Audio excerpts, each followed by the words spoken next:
हमारे आसपास के मेडिकल स्टोर्स पर एंटीबायोटिक मेडिसिन आसानी से उपलब्ध होती है और ऐसे में कई बार लोग बीमार पड़ने पर बिना किसी हेल्थ एक्सपर्ट की सलाह के एंटीबायोटिक दवाएं लेना शुरू कर देते हैं और हल्का सा ठीक महसूस होते ही दवाइयों का सेवन करना छोड़ देते हैं, जिससे उनके शरीर पर गलत प्रभाव पड़ सकता है। दरअसल गलत तरीके से दवाइयों का सेवन करने से या फिर ज्यादा एंटीबायोटिक्स का इस्तेमाल करने से उन्हें आगे चलकर किसी बड़ी समस्या का सामना करना पड़ सकता है, जिसको एंटीबायोटिक रेजिस्टेंस कहा जाता है। तो क्या आप भी एंटीबायोटिक दवाइयों का सेवन करने के आदी होते जा रहे हैं? तो फिर ये वीडियो आपके लिए ही है, जिससे आप जानेंगे एंटीबायोटिक रेजिस्टेंस के बारे में, जो ज्यादा एंटीबायोटिक्स का सेवन करने से होता है। सबसे पहले आसान शब्दों में जानते हैं कि एंटीबायोटिक रेजिस्टेंस आखिर होता क्या है। टोन बैक्टीरिया की वजह से हम बीमार सबसे पहले आसान शब्दों में जानते हैं कि एंटीबायोटिक रेजिस्टेंस आखिर होता क्या है। जब बाहरी बैक्टीरिया हमारे शरीर पर अटैक करते हैं तो उन बैक्टीरिया की वजह से हम बीमारी की चपेट में आते हैं। तब उन बैक्टीरिया से लड़ने के लिए, उन्हें खत्म करने के लिए डॉक्टर हमें बीमारी के अनुसार एंटीबायोटिक दवाओं का सेवन करने की सलाह देते हैं। एंटीबायोटिक दवाओं के सेवन करने से उन बैक्टीरिया का असर हमारे शरीर में धीरे धीरे खत्म होने लगता है। एंटीबायोटिक या तो बैक्टीरिया को मार देती है या इनकी वृद्धि को रोक देती है, लेकिन एंटीबायोटिक रेजिस्टेंस उस स्थिति को कहते हैं जिसमें ये एंटीबायोटिक दवाएं बैक्टीरिया को मारने में सक्षम नहीं होती। यानी कि एंटीबायोटिक दवाओं का सेवन करने से बैक्टीरिया मरते नहीं हैं, बल्कि लगातार बढ़ते जाते हैं, क्योंकि दवाओं के लगातार संपर्क में आने से ये बैक्टीरिया अपने शरीर को इन दवाओं के अनुरूप ढाल लेते हैं। बैक्टीरिया खुद में म्यूटेशन करके खुद को मजबूत बना लेते हैं, जिससे उन पर दवाओं का कोई असर नहीं होता। इसलिए कभी कभी इन्हें सुपर बग्स भी कहा जाता है।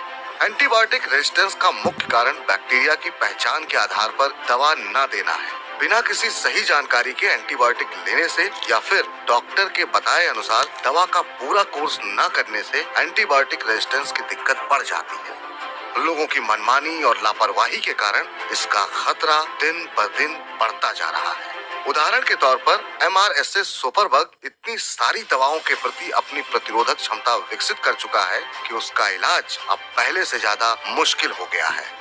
एंटीबायोटिक रेजिस्टेंस बैक्टीरिया के कारण होने वाले इन्फेक्शन का इलाज करना कभी कभी काफी मुश्किल हो जाता है और कई बार तो इसका इलाज करना असंभव होने लगता है। ज्यादातर मामलों में एंटीबायोटिक रेजिस्टेंस के मरीज को मेडिकल सुविधाओं का सहारा लेना पड़ता है और लंबे समय के लिए हॉस्पिटल में एडमिट होना पड़ता है, और तो और ये व्यक्ति की मृत्यु का कारण भी बन सकता है।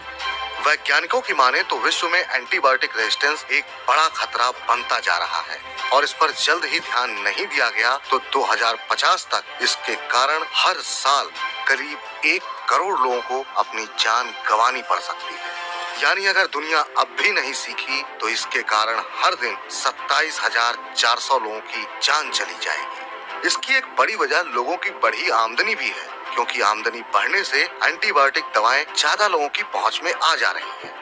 अगस्त 2014 में द लैंसेट इन्फेक्शियस डिजीज में प्रकाशित एक रिसर्च के मुताबिक 2000 और 2010 के बीच दुनिया भर में एंटीबायोटिक के सेवन में होने वाली कुल बढ़ोतरी का 76% सेवन ब्रिक्स देशों यानी ब्राजील, रूस, भारत, चीन और दक्षिण अफ्रीका ने किया है। इसमें से 23% हिस्सेदारी भारत की थी। इससे पता चलता है कि विकासशील देशों पर इसका बहुत गहरा असर पड़ सकता है, जिसमें भारत भी शामिल है। एंटीबायोटिक दवाओं के दुरुपयोग और लगातार उपयोग करने के साथ ही संक्रमण की रोकथाम सही तरह से न होने की वजह से एंटीबायोटिक रेजिस्टेंस की समस्या लगातार बढ़ती जा रही है। लेकिन WHO ने कुछ सुझाव दिए हैं जिनकी मदद से एंटीबायोटिक रेजिस्टेंस के प्रभाव और प्रसार को सीमित किया जा सकता है। एंटीबायोटिक का इस्तेमाल किसी डॉक्टर या किसी हेल्थ प्रोफेशनल की सलाह पर ही करें। अगर डॉक्टर आपसे कहे कि आपको एंटीबायोटिक की जरूरत नहीं है, तब डॉक्टर से जबरदस्ती एंटीबायोटिक दवाएं प्रेस्क्राइब करने की मांग न करें। एंटीबायोटिक लेते समय डॉक्टर द्वारा दिए गए सुझावों का सही से पालन करें। बची हुई एंटीबायोटिक दूसरों के साथ शेयर न करें। अपने आसपास सफाई का ध्यान रखें और सावधानी बरतें और बीमार लोगों के संपर्क में न आए। नियमित रूप से टीकाकरण कराएं ताकि आप हर तरह के इन्फेक्शन से बचे रहें। एंटीबायोटिक दवाओं से बचने का एक तरीका है शुरुआत में ही संक्रमण को रोकना।